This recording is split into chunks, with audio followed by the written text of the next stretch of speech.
Like it come.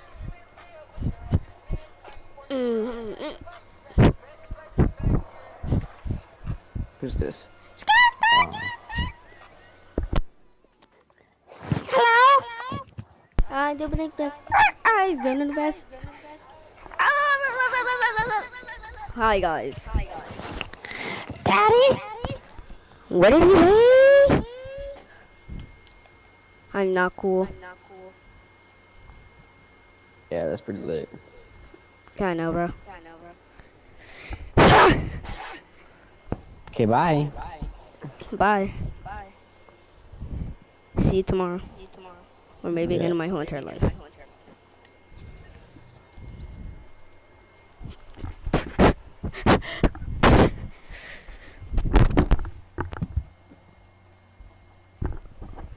Ah, ah.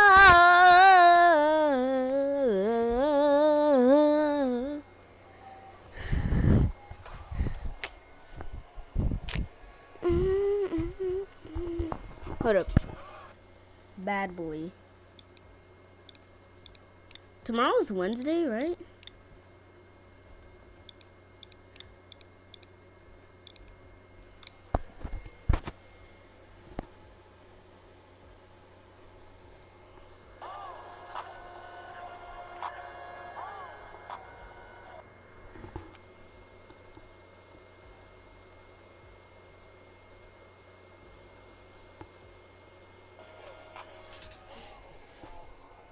Alright, listen, alright? Man, it's a morons, I'm a bad boy, doing my ass and get the cash and come my bad boy. This that nasty, I stay with the heat, you know I'm a sad boy. You gotta watch your way, you look at me for where be last boy. I've been drinking rare ass boy. I've been gonna smoke core. I'm busy really that much. Honestly, these are a lot of crash cars. I'm a bad boy, so I got a bad boy. It's in the ride. It's a 45.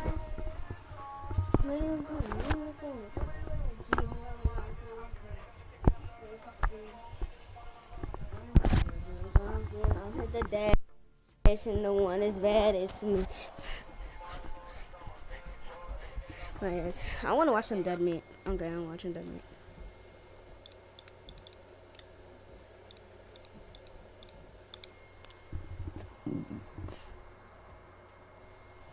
Next kill count. Nurses are some of the most overworked and underappreciated people in society. Lord knows they don't get paid enough to put up with their daily grind. You are so dumb. So who could blame Mandy for starting a little side hustle? Even if the side hustle is stealing organs to sell on the black market. Give me the money. And even if the money she makes is used to fund her painkiller addiction. God damn it. Again? 12-Hour Shift is a horror comedy that's so damn indie, it'd bring a tear to Steven Soderbergh's eye. Shit. It all takes place on one night. Each of them bring their own problems to the powder keg plot, and as the night grows later and later, the stress builds to an explosive level. Damn, bitch, where's your shoes? That guy pooped on him when he died. Starring Angela Bettis from the 2002 version of Carrie, and featuring David Arquette and Mick freaking Foley himself. What is it? 12-Hour Shift is unique, hilarious, and one of my absolute favorite films from 2020. Brought me here without kidney. I'm dead. For the love of God, watch this one for yourself this week. Tune in on Friday for the kill count. 12 hours if you really watch them. Once it goes up, watch them yourself. That's what until the counts for watching film. Other next kill.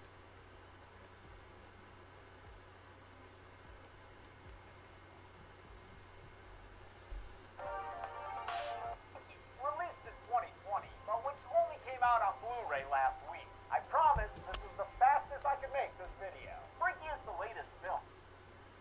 I want to get to the kills, bruh. Where the kills at? Slash dead meat. Body swapping can be fun and all, but my job is body counting, so let's get to the kills.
Booker seems cool, though, defending Millie under his breath when shop teacher Mr. Bernardi mocks her in class. Heck, something to add, Booker?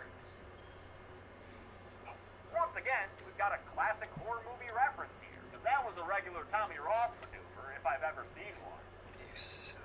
Did you say something, Tommy? I said, aw, shucks.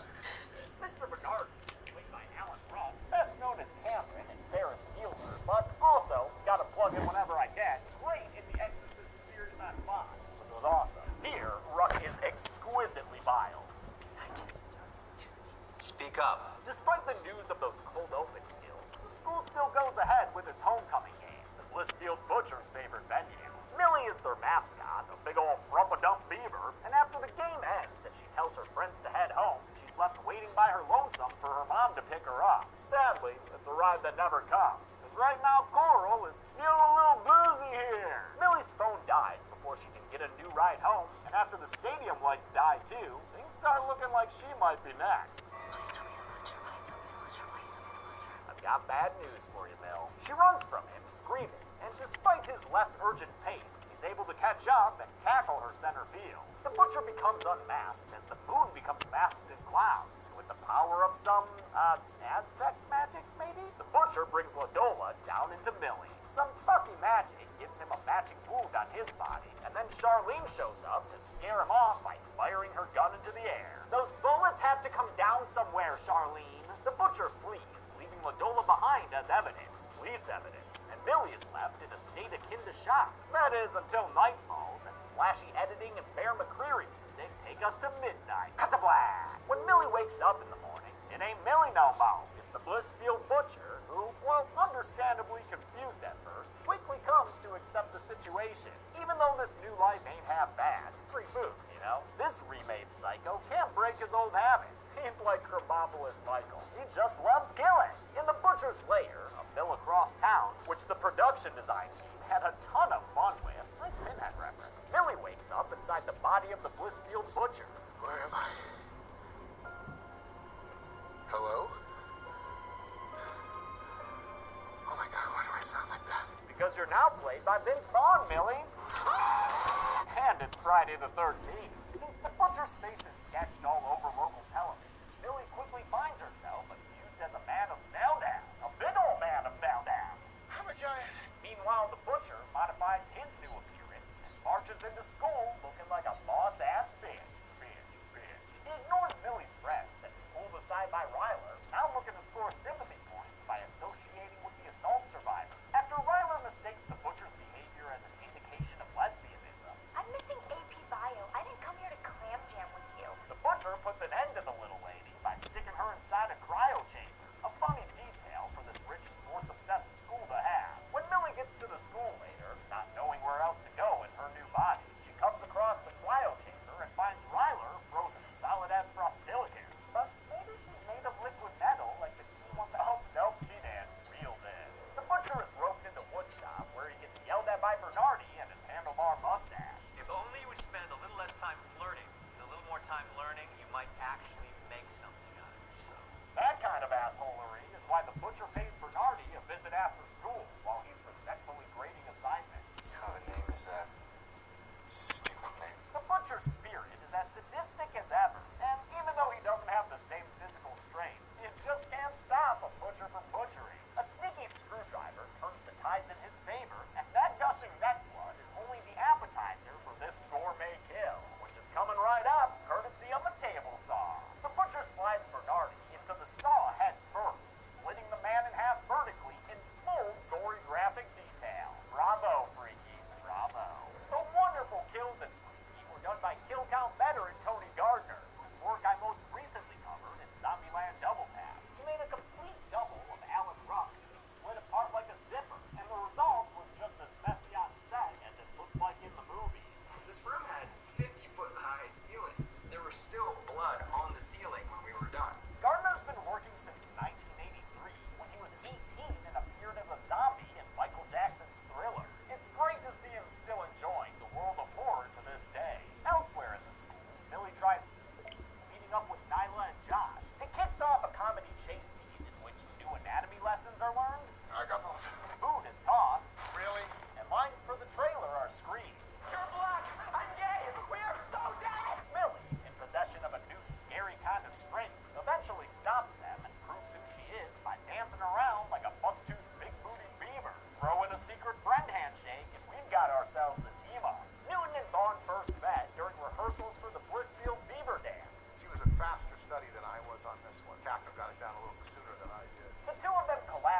favorite scary movie last year. While slapping her new plumbing around, Millie catches her friends up on all the plot stuff that happened. Lots of funny jokes here, courtesy of Vince Vaughn, who improvised a bunch of these lines. You guys gotta see this. This is like a floppy anteater. As much as I love Vince Vaughn's performance here, I do see the complaint that he's kind of acting like a generic teenage girl, rather than Millie specifically, as we saw performed by Catherine Newton earlier in the film. They discover that the dagger she was stabbed with is Ladola, and with the help of a Spanish teacher, learn that it's a +1 magic item with an effect on critical fails. If the sacrifice is not successful, the souls of the two persons are swapped, and the change becomes permanente after 24 hours. That means Millie needs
Joshua is an out and proud character played by non-binary actor Bisha Oshirovich. And although jokes are made regarding the character's sexuality, it's not the end-all be-all of who he is as a person. And of course, with a plot about people in bodies that don't match who they are, Freaky finds a fun and funny way to tackle themes like gender identity. It's a wonderfully modern movie that doesn't feel like it's trying too hard. At Josh's house, his mom comes home from work early, and she doesn't buy his panic excuse of sexual experimentation. I'm straight.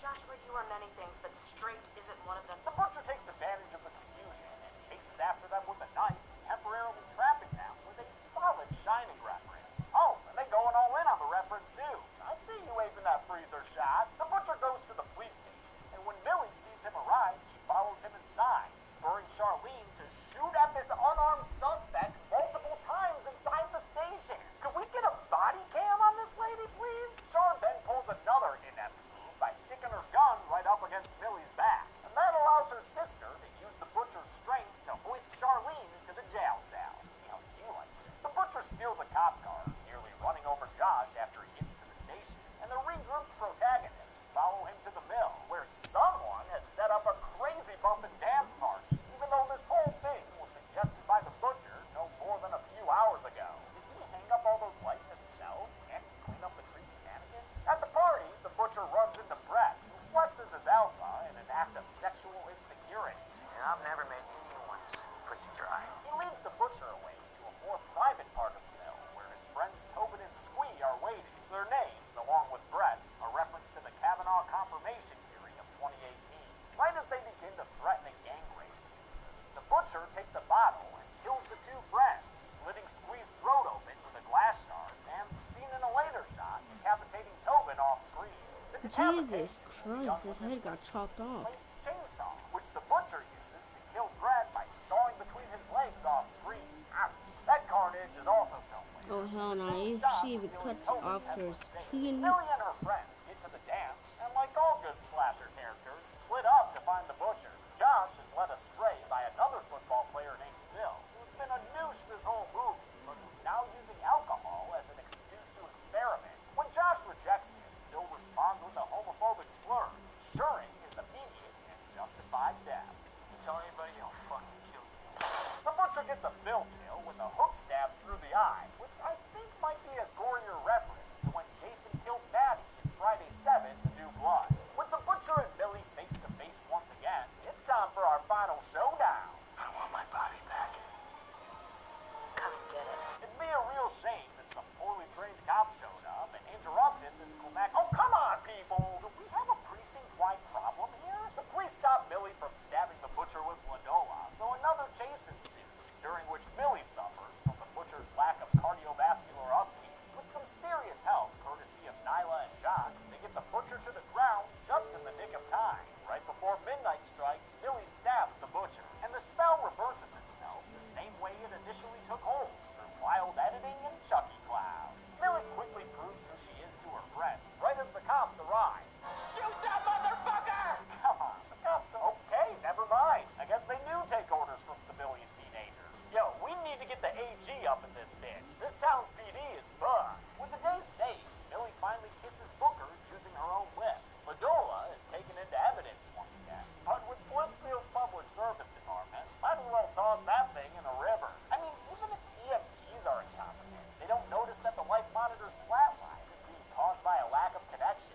Millie returns home, where she snuggles with her mom and exchanges as at ease with her sister. It's a sweet, comfy bedtime, one that could only be ruined if a serial killer happened to find his way into their home. Oh, shit. The butcher grabs Millie and isn't fazed when her sister shows up. Now, don't point a gun at your face to see if it's unloaded. Sharp, please. Mama Kessler gets involved and the whole family fights the killer, but they're at a disadvantage now that Millie's not piloting the mecha butcher. I understand why you feel so weak.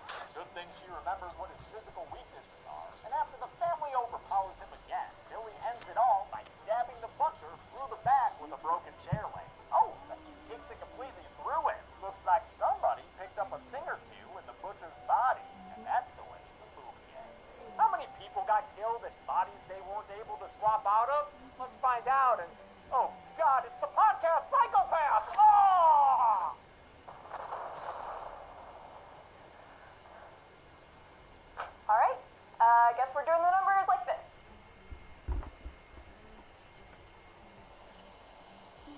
people died in Freaky, consisting of 3 women and 8 men, half of whom were football players, making this a pigskin pad.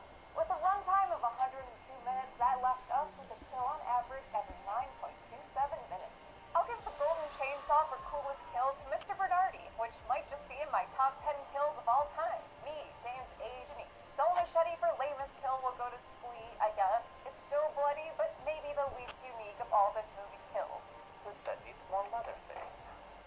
Oh, hi.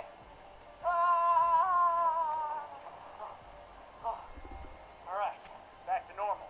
Here's the move. And that's it. Freaky came out in 2020 and was originally going to be called Freaky Friday the 13th. Then Disney sent a cease and desist letter. Next week is fucking Tammy and the T-Rex. You heard me right. But until then, I'm James A. Janice. Listen to the Kill Count. Thanks a lot.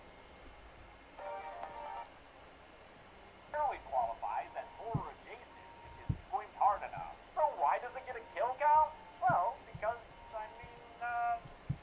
Dinosaur. I really like Dinosaur, okay? And this is my show. The Dinosaur in this movie is an animatronic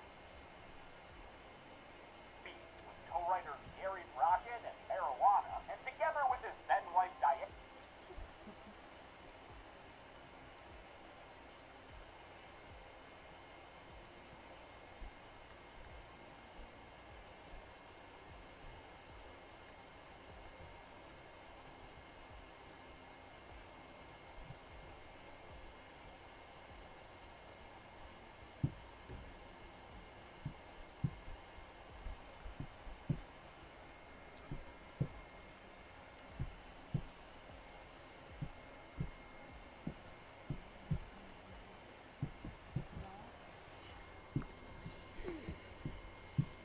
What's up, boys? It's about Makes, and today I'm going to show you 3 best, useful, and easy high-grade retakes. So yeah, let's get straight to it.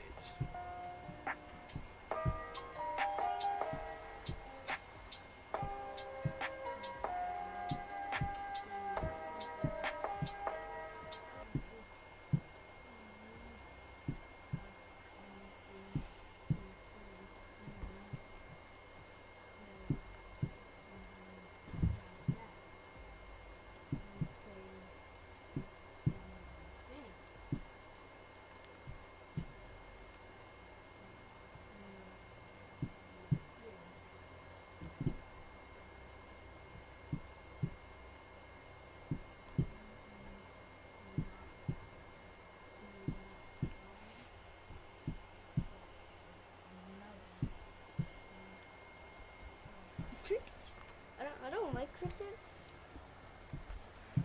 So I'm gonna be rock dancers for people, so I want to react to my best friend's beast, this coolness. A kind of friend.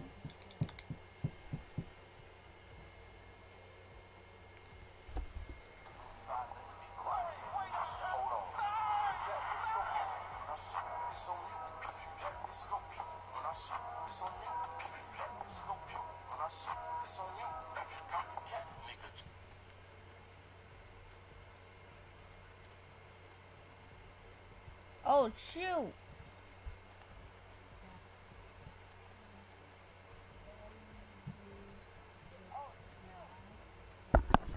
Oh my god! I'm watching myself. Oh my god! I'm watching myself. Oh my god! I'm watching myself.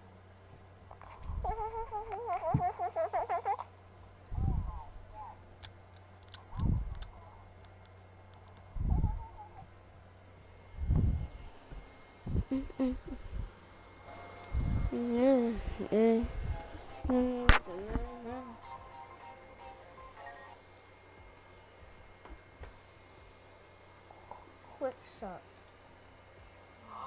The LEDs, oh god. Whoa, what the heck, what the heck?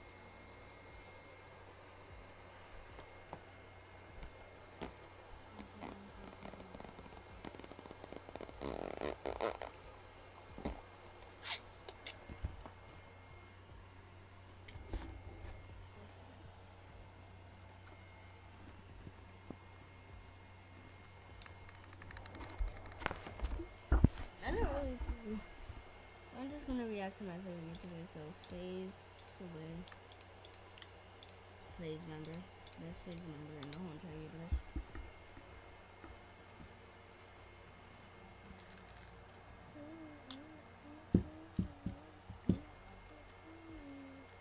I am the star trying to go.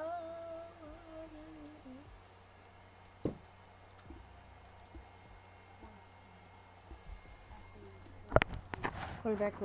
You were so fucking trash. What is this fucking?